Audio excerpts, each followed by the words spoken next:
दोस्तों, भूत प्रेत और किसी काल्पनिक चीज़ को किसी सुनसान और डरावने जगह पर होना कोई बुरी बात नहीं है।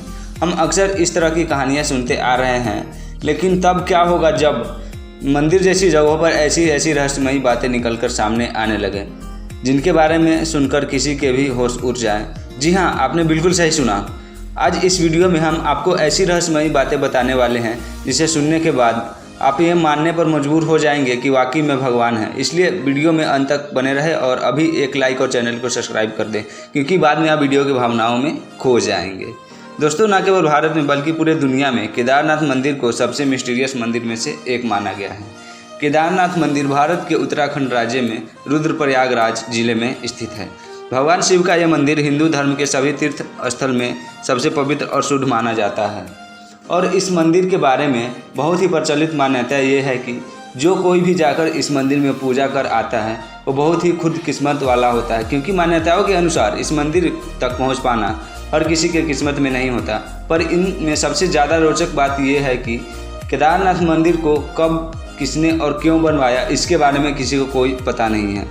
हालांकि ये अलग बात है कि हमारे शास्त्रों में लिखा गया है कि केदारनाथ मंदिर को पांडवों ने बनवाया था, परंतु इस बात की अभी तक कोई सबूत नहीं मिला है। इस मंदिर को वाकई में पांडवों ने बनवाया था, लेकिन इसके पीछे कोई और ही रहस्य छुपा हुआ है।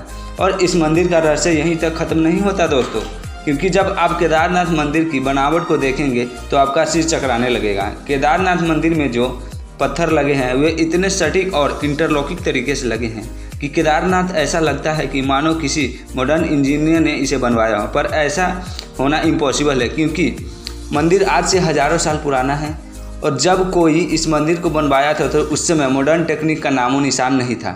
ऐसे में मंदिर का इतना अट्रैक्टिव और बिना किसी वर्तमान टेक्निक का बनाना अपने आप में एक चमत्कार है, क्योंकि कोई भी तूफान आए या कितना बड़ा बवंडर क्यों ना आ जाए, इस मंदिर को कुछ नहीं हो सकता। तभी 16 जून 2013 को इतनी बड़ी सुनामी और तूफान में पूरा उत्तराखंड पानी में बह गया। यहाँ तक कि आज के ज़माने के टेक्निक से बने बड़े बड़े बिल्डिंग ज़मीन पर ताश की पत्तों की तरह बिखर गई। लेकिन ताज्जुब की बात है कि केदारनाथ मंदिर को आज तक नहीं आई। पूरा का पूरा मंदिर वैसा का वैसा ही खड़ा रहा।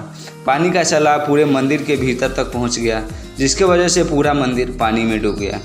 लेकिन क्या आपको पता है, मंदिर को कुछ नहीं हुआ। जी हाँ, आप आज भी मंदिर को वैसा ही देखेंगे जैसा कि सालों पहले बनकर तैयार हुआ था। ये बातें सुनकर बहुत से आदमी को ये लग रहा होगा कि इसमें कौन सी बड़ी बात है। दोस्तों, ज़रा रुक जाइए, अब हम आपको कुछ ऐसी बातें बताने वाले हैं जिसे सुनकर आपके रोंगटे खड़े हो जाएंगे। जी हाँ, आपने सही सुना, क्योंकि उस वक्त बाढ़ के समय हर तरफ पानी ही पानी दिखाई दे रहा था। कहते हैं कि उस बारिश में जब बहुत सारा पानी हो गया था तो पीछे से एक बहुत बड़ा पत्थर पहाड़ से निकलकर मंदिर के पीछे आ गया और पानी के सैलाब को दो भागों में कर दिया। यानी पानी की तेज़ धार जो मंदिर को तबाह करने के लिए आगे आ रही थी, उसे बहुत चमत्कारी तरीके से दो भागों में बांट दिया, जिससे पूरी मंदिर की सुरक्षित रहा। आज की लेटेस्ट टेक्निक से बने विशालकाय बिल्डिंग ध्वस्त हो गई, लेकिन मामूली सी पत्थर केदारनाथ मंदिर को पूरी तरह सुरक्षित रखा।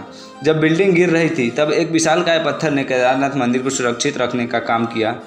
इस घटना के बाद लोगों ने एहसास किया कि सच में केदारनाथ मंदिर को वे पूजा करते हैं वो सच में कितना रहस्यमयी और चमत्कारिक है।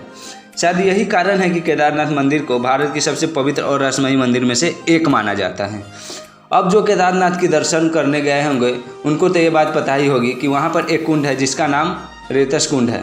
पर क्या आपको ये बातें पता थी कि जब कोई वहाँ पर ओम का जाप करते हैं तो उस कुंड में से बुलबुले निकलते हैं?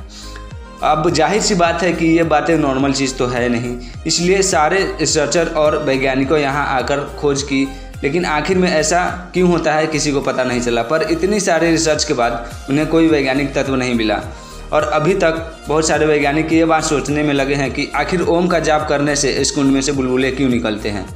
अगर आपको ये बातें पता है तो हमें और हमारे दर्शकों को कमेंट करके ज़रूर बताएं।